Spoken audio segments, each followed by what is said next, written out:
주간 첫날 바로 그날 예수님의 제자들 가운데 두 사람이 예루살렘에서 예순 스타디온 떨어진 엠마오라는 마을로 가고 있었다. 그들은 그동안 일어난 모든 일에 관하여 서로 이야기하였다. 그렇게 이야기하고 토론하는데 바로 예수님께서 가까이 가셔 그들과 함께 걸으셨다. 그들은 눈이 가리어 그분을 알아보지 못하였다. 예수님께서 그들에게 걸어가면서 무슨 말을 서로 주고받느냐 하고 물으시자 그들은 침통한 표정을 한 채 멈추어 섰다. 그들 가운데 한 사람 클레오파스라는 이가 예수님께 예루살렘에 머물렀으면서 이 며칠 동안 그곳에서 일어난 일을 혼자만 모른다는 말입니까? 하고 말하였다. 예수님께서 무슨 일이냐 하시자 그들이 그분께 말하였다. 나자렛 사람 예수에 관한 일입니다. 그분은 하느님과 온 백성 앞에서 행동과 말씀에 힘이 있는 예언자셨습니다. 그런데 우리 수석 사제들과 지도자들이 그분을 넘겨 사형 선고를 받아 십자가에 못 박히시게 하였습니다. 우리는 그분이야말로 이스라엘을 해방하실 분이라고 기대하였습니다. 그 일이 일어난 지도 벌써 사흘째가 됩니다. 그런데 우리 가운데 몇몇 여자가 우리를 깜짝 놀라게 하였습니다. 그들이 새벽에 무덤으로 갔다가 그분의 시신을 찾지 못하고 돌아와서 하는 말이 천사들의 발현까지 보았는데 그분께서 살아계시다고 천사들이 일러 주었더랍니다. 그래서 우리 동료 몇 사람이 무덤에 가서 보니 그 여자들이 말한 그대로였고 그분은 보지 못하였습니다. 그때 예수님께서 그들에게 이르셨다. 아, 어리석은 자들아, 예언자들이 말한 모든 것을 믿는 데에 마음이 어찌 이리 굼뜨냐. 그리스도는 그러한 고난을 겪고서 자기의 영광 속에 들어가야 하는 것이 아니냐. 그리고 이어서 모세와 모든 예언자로부터 시작하여 성경 전체에 걸쳐 당신에 관한 기록들을 그들에게 설명해 주셨다. 그들이 찾아가던 마을에 가까이 이르렀을 때 예수님께서는 더 멀리 가려고 하시는 듯 하였다. 그러자 그들은 저희와 함께 묵으십시오. 저녁 때가 되어가고 날도 이미 저물었습니다. 하고 그분을 붙들었다.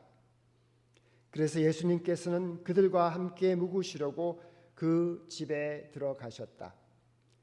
그들과 함께 식탁에 앉으셨을 때 예수님께서는 빵을 들고 찬미를 드리신 다음 그것을 떼어 그들에게 나누어 주셨다.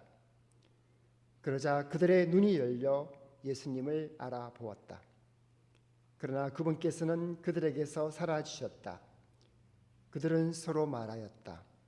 길에서 우리에게 말씀하실 때나 성경을 풀이해 주실 때 속에서 우리 마음이 타오르지 않았던가.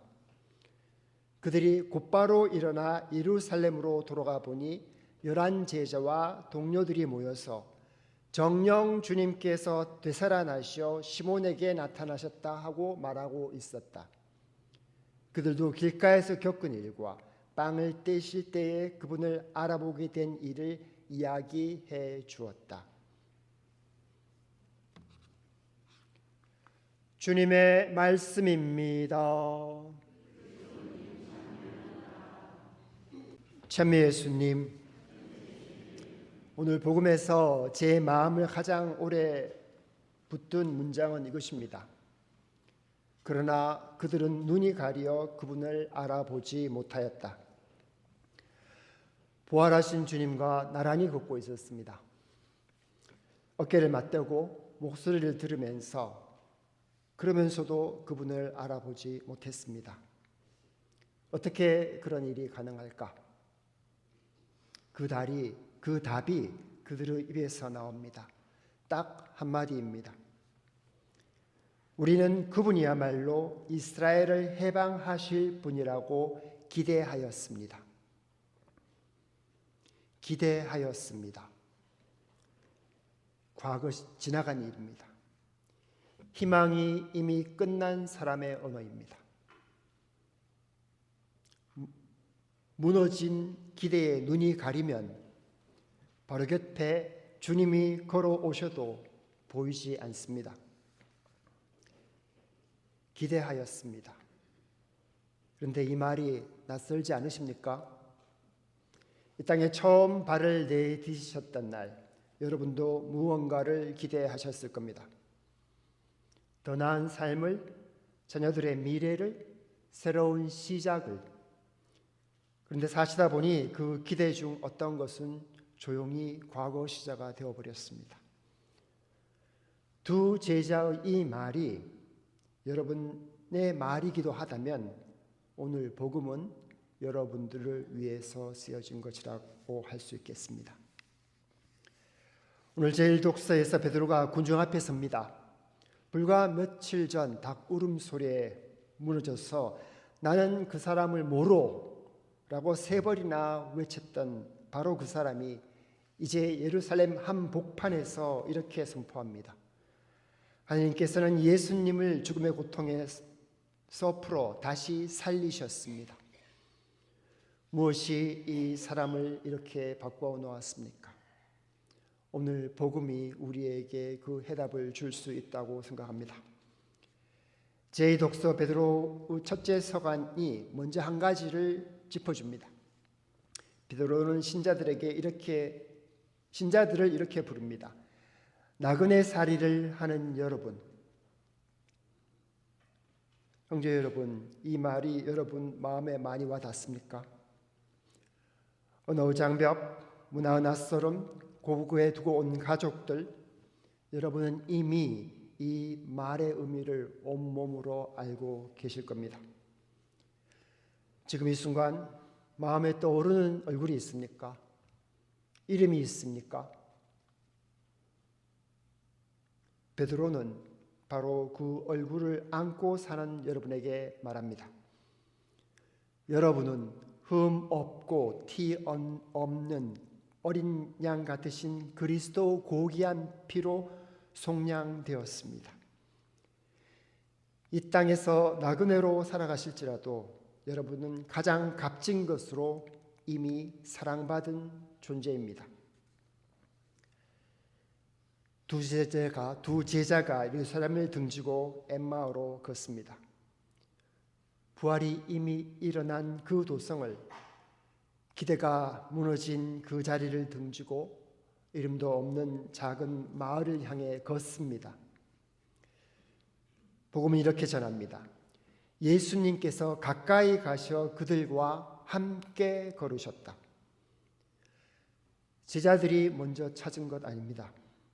주님을 등지고 떠나는 그 도피의 발걸음 위로 부활하신 주님께서 먼저 다가오셨습니다.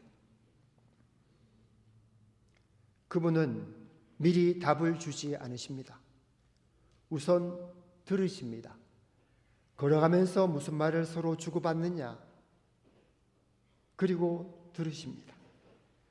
제자들은 모든 실망과 혼란과 원망을, 제자들의 모든 실망과 혼란과 원망을 다 들으신 뒤에야 말씀으로 그들의 마음을 따뜻하게 해 주십니다. 그러나 제자들의 눈은 아직 열리지 않았습니다. 눈이 열리는 것은 식탁에였었습니다. 빵을 들어 감사를 드리고 떼실 때, 그때서야 그들의 눈이 열립니다. 눈이 가려져서 시작한 여정이 눈이 열리면서 끝이 납니다. 그때 두 제자가 스스로 돌이켜 이렇게 고백합니다. 길에서 우리에게 말씀하실 때 우리 마음 속에서 타오르지 않았던가? 바로 이 타오름, 내적 갈망, 이나시오 성인은 평생 이 움직임을 따라 살았고 우리에게도 그 눈을 열어주었습니다. 하느님이 영이 어디로 우리를 이끄는지 어떻게 알 수 있습니까? 거창한 표정을 찾지 마십시오. 마음의 움직임을 살피십시오. 이나시오는 하루를 마치며 이렇게 묻도록 초대합니다. 오늘 하루 내 마음이 살아있던 순간은 언제였던가? 어딘가 무언가가 내 마음을 당겼던가? 그리고 어디서 내가 큰 메마름을 느꼈던가? 그 순간 안에 주님이 계셨습니다. 오늘 저녁 잠자리에 드시기 전에 딱 5분만 오늘 이 미사를 다시 한번 떠올리십시오. 마음이 타오르는 순간이 있었습니까? 그 순간이 주님이 지나가신 자리입니다. 두 제자는 길 위에서는 그 타오름을 알아채지 못했습니다. 되돌아보고 나서야 깨닫습니다. 이처럼 식별은 고요한 되돌아봄 없이는 이루어지지 않습니다.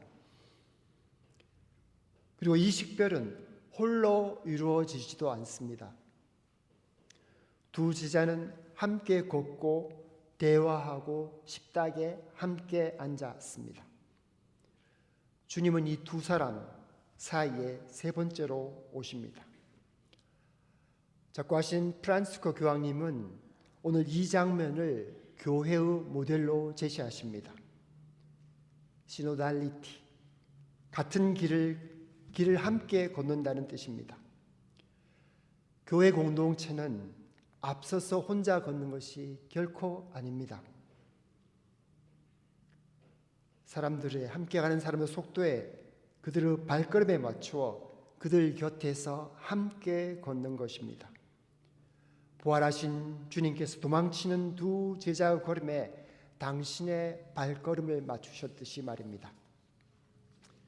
저는 아틀란타 이 한인 순교자 본당에서도 그 동반이 함께 걸음이 일어나고 있다고 들어서 알고 있습니다.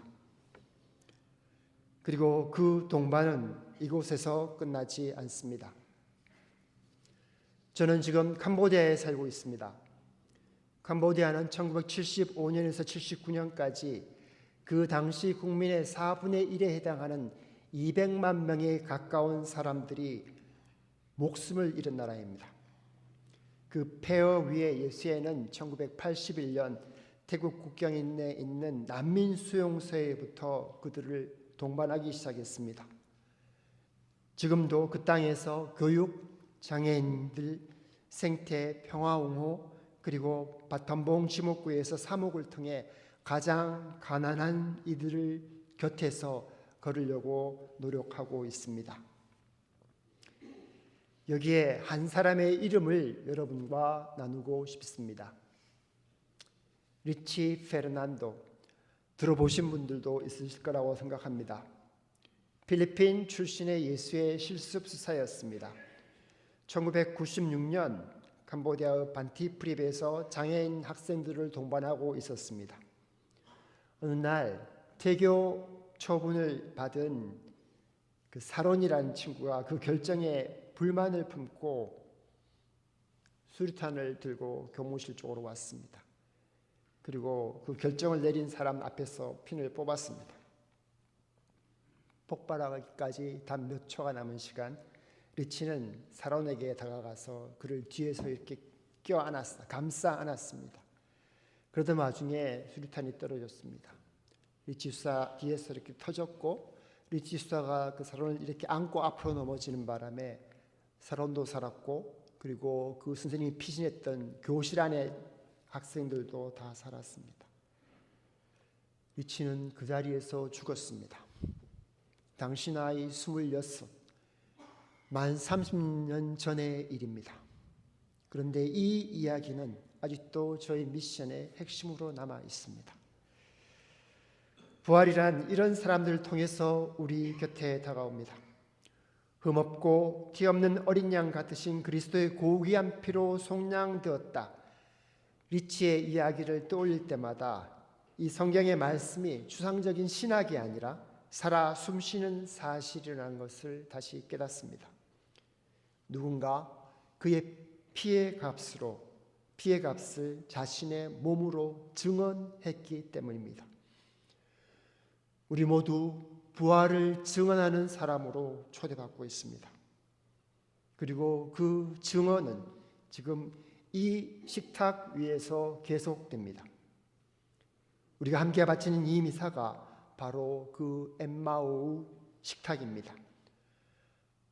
말씀의 전례에서 우리의 마음이 타오르고 성찬의 전례에서 우리 눈이 열립니다. 눈이 열린 두 제자는 즉시 일어났습니다. 밤이었습니다. 오르막길이었습니다. 하루 종일 걷고 난 뒤였습니다. 그럼에도 내일을 기다리지 않았습니다. 그리고 바로 예루살렘으로 돌아갔습니다. 이처럼 부활하신 주님을 알아본 이는 도피의 자리, 피난의 자리에 머무를 수 없습니다. 잠시 후 저희 신부들이 빵을 들어 감사를 드리고 그것을 나눌 겁니다. 그 순간 조용히 청하셨으면 좋겠습니다. 주님, 저의 눈을 열어주십시오. 미사정제가 끝나면 여러분도 각자의 예루살렘으로 돌아가실 겁니다. 오늘 성당 문을 나서시기 전에 딱 한 가지 결심하셨으면 좋겠습니다. 집에 돌아가서 아니면 바로 주차장에서라도 그동안 한동안 소원했던 사람에게, 연락하지 못했던 사람에게 문자 하나 보내셨으면 좋겠습니다. 말이 길 필요도 없습니다. 잘 지내고 있어요. 한마디면 충분합니다. 그것이 여러분의 예루살렘을 향한 첫 발걸음이라고 생각합니다. 이 본당의 주교인 한국의 순교자들이 그 길을 먼저 걸었습니다. 캄보디아에서 리치 페르난도가 그 길을 걸었습니다. 그리고 아틀란타에서 지금 여러분이 그 길을 걷고 있습니다. 나그네 살이 이 땅에서 주님은 오늘도 여러분의 기대하였습니다라는 실망 담긴 목소리를 집중해서 들으시면서 여러분 곁에 걸어오고 계십니다. 우리 마음이 속에서 타오르지 않았던가? 이 고백이 오늘 여러분의 고백이 되기를 간절히 빕니다.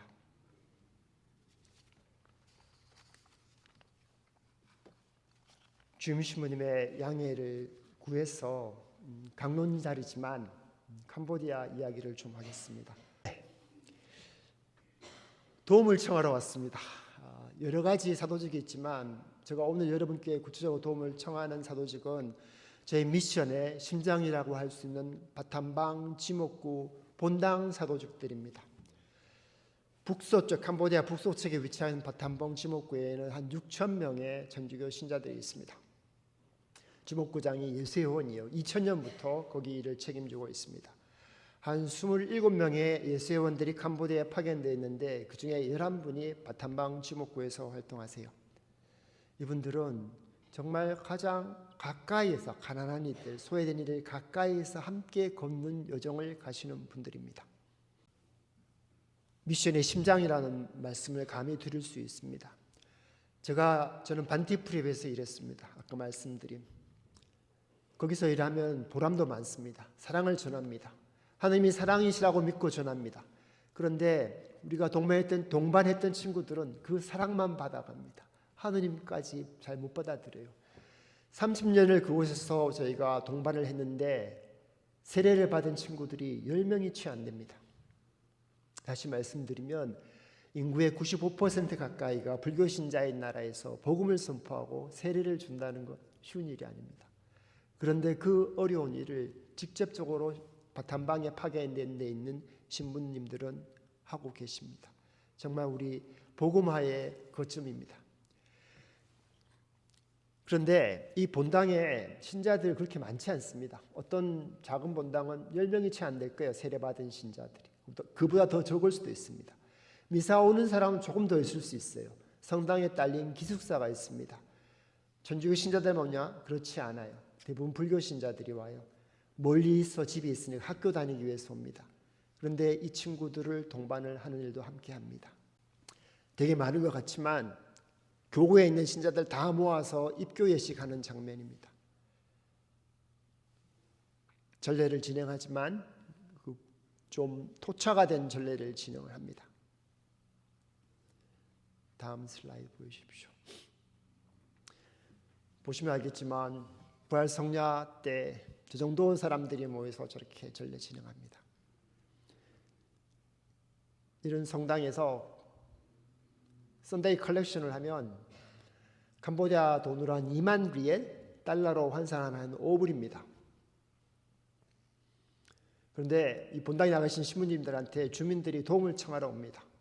애가 아프거나 아니면은 학교를 보내야 되거나, 그분들께 교회는 정말 야전병원 같은 곳입니다. 한 달에 다 모아야 20불 남짓 되는 보험 가지고 그렇게 할 수 없습니다. 신부님 각자 이렇게 후원자를 찾고 애를 쓰십니다. 특히 나라 바깥에. 제가 오늘 그분들을 대표해서 이곳에 아틀란타에 왔습니다. 저희들이 동반하는 기숙사의 학생들, 그리고 그 본당의 신자들의 모습을 보입니다. 결국은 선교사로서의 꿈은 하나님의 말씀 전에서 한 명이라도 하나님의 자녀가 탄생되는 걸 보는 겁니다. 저희가 가장 소중하게 여기는 것 전해주고 싶은 마음이 있습니다. 그런데 그런 일을 계속하기 위해서는 먼저 여러분들의 기도가 필요합니다. 기도의 응원이 필요합니다. 아울러 경제적인 도움도 필요합니다. 특히 작년 하반기에 태국과 캄보디아 사이에 국경 분쟁이 있었습니다. 한 70만 명 되는 캄보디아 사람들이 안쪽으로 피난을 나왔어야 돼요. Internally displaced 됐습니다. 지금은 12월 말에 휴전하고 지금 많이 돌아갔습니다. 그러나 여전히 상당수가 사찰 마당에서 아니면 성당 빈 공간에서 천막을 치고 살아가고 있습니다. 왜냐하면 일정 부분은 태국군이 여전히 점령하고 있는 상황이기 때문입니다. 그들에 대한 구호의 손길도 필요합니다. 사람 많은 그룹은 지금 와 있는 선교사들 그룹입니다. 그 왼쪽에는 캄보디아 형제들이에요. 수련원에 있는 형제도 있고 마닐라에서 철학 공부하고 있는 그런 형제들도 있습니다. 숫자를 보시면 알겠지만 사실 지금 캄보디아 예수회원이 사제회원 1명 포함해서 다 4명입니다. 저희들 나이 들어가고 늙어가고 약해지고 거기서 죽거나 아니면 모국으로 돌아갈 겁니다. 그러면 이 남은 이 작은 형제들이 지금 저희가 하는 일들 이어가서 해야 될 겁니다. 특히 이들을 위해서 기도해 주십시오. 그리고 이들이 잘 교육받을 수 있도록 도와주십시오. 여러분이 주신 도움은 이렇게 본당 운영하는 비, 그리고 본당에 딸린 학생들 기숙사, 그리고 난민 캠프에서 살아가고 있는 피난민들을 긴급 구호하는 데 소중하게 쓰도록 하겠습니다. 저 사진에 제가 있습니다. 알아보실지 모르겠지만 원래 부활 성야 사진입니다. 저 정도 모든 사람이 모여서 찍은 사진입니다. 부활 성야 미사 마치고 다음 왼발입니다. 그런데 저분들의 그 소박한 웃음 속에서, 미소 속에서 저는